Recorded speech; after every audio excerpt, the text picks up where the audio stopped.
If you want to understand the moral bankruptcy of the American empire in 2025, you need look no further than the alphabetic obscenity known as ICE, Immigration and Customs Enforcement, though kidnapping and caging enterprise would be more accurate. Here is an agency that has been granted $45 billion, more than the entire federal prison system, to conduct what can only be described as a campaign of state terror against some of the most vulnerable people on Earth. They snatch people from their homes without warrants, cage children like animals, deport American citizens, and all while claiming to be protecting the homeland from the menace of housekeepers and fruit pickers. The euphemisms alone would make Orwell vomit. They don't kidnap people, they conduct enforcement actions. They don't cage human beings, they maintain detention facilities. They don't tear families apart, they process family units. They don't let people die of medical neglect. Unfortunate detainees experience custody events. Every atrocity is wrapped in bureaucratic gauze. Every cruelty sanitized with official terminology. Every crime against humanity reduced to an acronym and a case number. Consider the recent boast from ICE that they arrested 32,809 people in Trump's first 50 days, more than in all of fiscal year 2024. They present this as an achievement, as if the mass abduction of human beings were something to celebrate, as if each number weren't a person with a name, a family, a life that has been destroyed by uniformed thugs who, let us be clear, are operating as the American Gestapo. When masked agents grab people off the street and throw them into unmarked vehicles, when they burst into homes without warrants, when they hold people incommunicado and deny them access to lawyers, what else should we call it? The federal courts have already found ICE guilty of conducting warrantless arrests, of violating the Fourth Amendment with the casualness that most people violate parking regulations. 22 plaintiffs, including an American citizen, have documented how ICE agents simply grabbed them. No warrant, no probable cause, just the exercise of raw power by men with guns and badges. The agency's response? They bragged about conducting thousands of what they openly call collateral arrests, their term for kidnapping people who happened to be in the wrong place when the stormtroopers arrived. But the arrests are merely the gateway to the American Gulag, a network of over 200 detention facilities where 50,000 human beings are currently caged, waiting for deportation, or, increasingly, simply waiting to die. 12 people died in ICE custody last year alone, more than double the previous year. Deaths that investigators found were 95% preventable with adequate medical care. Think about that. People are dying preventable deaths in American custody, and the response is to give the killers more money. The conditions in these camps, and yes, I'll use that word, would shame a civilized nation if we still were one. In Florida's detention centers, people are starving, denied medical care, packed into overcrowded facilities like cattle. A man with a severe eye infection was denied medication for 2 weeks. Hundreds of detainees have gone on hunger strikes, only to be met with pepper spray, rubber bullets, and solitary confinement. This is not law enforcement, it's torture dressed up as administrative procedure. The private prison companies, those merchants of human misery, are making fortunes from this suffering. GEO Group and CoreCivic each pulled in over $500 million from ICE contracts in 2021 alone. They're paid per person per day, creating a perverse incentive to cage as many human beings as possible for as long as possible. Every immigrant in detention is a profit center. Every extended stay a quarterly earnings boost. Every family separation a dividend for shareholders. This is capitalism at its most obscene, the commodification of human suffering on an industrial scale. And speaking of family separation, let us dispense with the fiction that this ended with Trump's first administration. ICE recently deported 3 American citizen children, ages 2, 4, and 7, to Honduras. One of these American children had cancer and was deported without medication. Another's mother was pregnant. They were held incommunicado, denied access to lawyers, and expelled from their own country. When challenged, DHS had the audacity to claim the mothers chose to take their children with them rather than abandon them in America. This is like saying someone being mugged chose to hand over their wallet rather than be shot. A 6-year-old student in Queens was detained at an ICE check-in, an appointment she was legally required to attend, and shipped to Texas, separated from her siblings. ICE's own data shows they arrested 48 children in New York alone in June and July, 32 of whom have already been deported.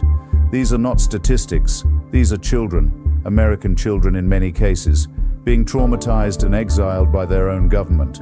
The legal framework that permits this is itself a crime. The 1996 immigration laws that created mandatory detention have transformed ICE into a constitution-free zone where due process goes to die. People are held for months or years without bond hearings, without trials, without any of the protections that supposedly distinguish America from the authoritarian regimes we claim to oppose. An immigration detainee has fewer rights than a convicted murderer, can be held longer than someone awaiting trial for terrorism, can be deported based on evidence that wouldn't convict someone of jaywalking. The Trump administration has given ICE carte blanche to operate as it pleases. They've eliminated restrictions on arrests at churches, schools, and hospitals, the few places that were once considered sacred even by immigration enforcers. Now ICE can grab a parent dropping their child at school, arrest someone seeking emergency medical care, snatch people from their places of worship. The message is clear. Nowhere is safe, no one is protected, terror is the point. The collaboration of local police makes this even more insidious. 600 law enforcement agencies have now signed up for the 287G program, effectively deputizing local cops as immigration agents. Every traffic stop becomes a potential deportation, every interaction with police a possible path to detention. This isn't just about immigration, it's about creating a surveillance state where millions of people live in constant fear of any contact with authority. The Democrats, those profiles encourage, have mostly responded with hand-wringing and hollow rhetoric. They condemn the excesses while voting for the funding. They deplore family separation while supporting the system that makes it inevitable. They speak of comprehensive immigration reform while ICE continues its raids with bipartisan budgetary approval. The $45 billion ICE just received wasn't passed by Republicans alone. It required Democratic complicity, Democratic cowardice, Democratic capitulation to the politics of cruelty. What we're witnessing is not immigration enforcement, but ethnic cleansing by bureaucratic means. When you arrest 32,000 people in 50 days, when you cage 50,000 human beings, when you deport American citizens, when you separate families as a matter of policy, you're not maintaining law and order. You're conducting a pogrom with paperwork. The fact that it's done by people in uniforms with government paychecks doesn't make it less monstrous. It makes it more so. The comparison to historical atrocities is not hyperbole. When agents grab people without warrants, when families are separated and shipped to different facilities, when people are held in camps where they die of medical neglect, when children are caged and traumatized as government policy, we're not heading toward fascism, we're practicing it. The only difference between ICE and the historical security services we revile is one of scale, not kind. And through it all, the American public largely sleeps, occasionally stirring to express concern about border security or illegal immigration, as if the people being caged and deported were threats rather than victims, as if seeking a better life were a crime deserving of having your children stolen.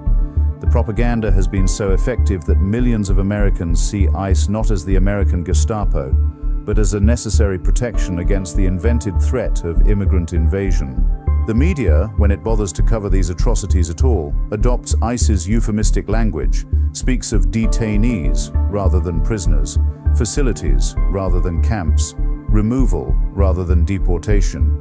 They report ICE press releases as news, repeat false statistics about criminal immigrants, platform the architects of these crimes as reasonable policy voices.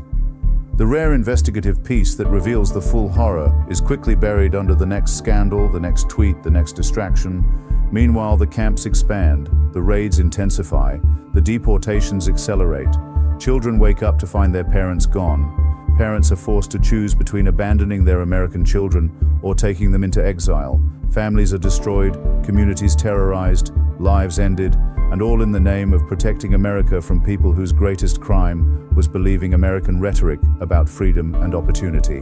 What ICE represents is the final abandonment of any pretense to American moral superiority. We can no longer claim to be a nation of laws when those laws are applied selectively based on race and origin.